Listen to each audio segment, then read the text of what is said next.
Hi guys, here we've got Honor Magic 4 Lite, and let me show you how to change wallpaper on this device.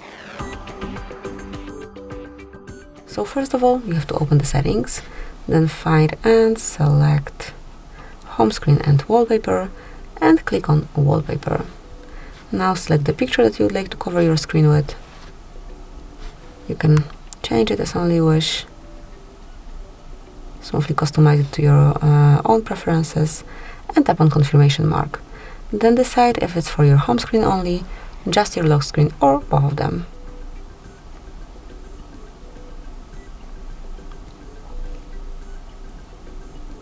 And that's it. As you can see, it is covering both your home and lock screens.